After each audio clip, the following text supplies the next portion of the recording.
산재 은폐 실태를 전하는 기획보도 두 번째 순서입니다.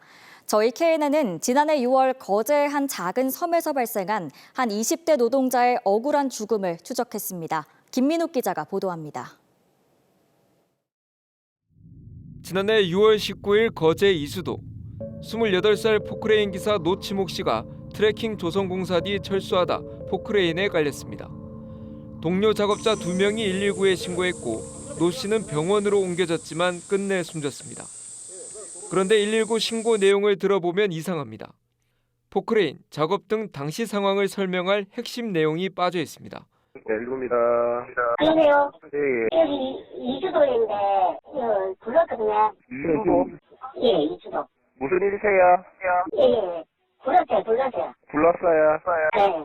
119 신고 때 핵심 내용이 빠지다 보니 소방은 재해자 구조가 아닌 단순 구급 활동으로 판단했습니다. 게다가 당시 상황만 잘 전달됐더라면 소방 헬기도 출동할 수 있었습니다. 신고부터 후송까지 시간도 이해하기 어렵다고 유족들은 말합니다.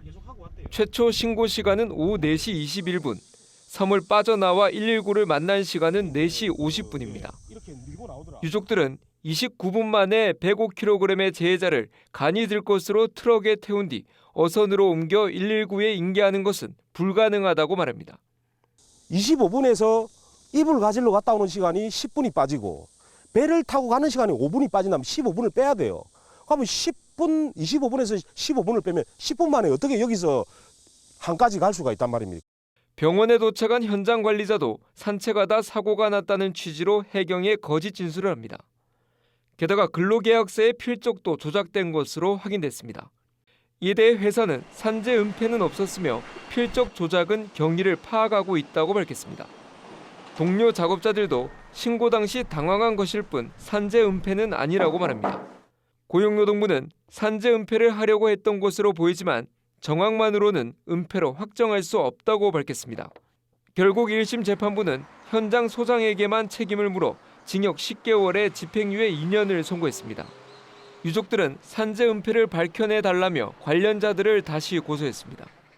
병원에 도착했다면은 고인의 즉 그 부상자의 사고 경위를 정확히 얘기를 해야지만 적절한 치료를 받을 수 있는 거잖아요. 근데 그 상황에서까지도 산책하다 굴렀다 이렇게 진술을 하고 있다는 거죠.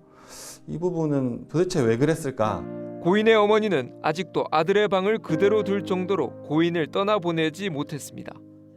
아들을 떠나보낸 가족들은 산재 은폐를 끝까지 규명하겠다고 말합니다. 이 잘 돼 있는 헬기라도 태워서 내한테만 빨리 신고해달라고 얘기만 했으면은 내가 헬기라도 어쨌든지 떼어가지고 아이를 구급할 수 있지 않았나 생각이 지금도 진짜 원망스럽습니다. KNN 김민욱입니다.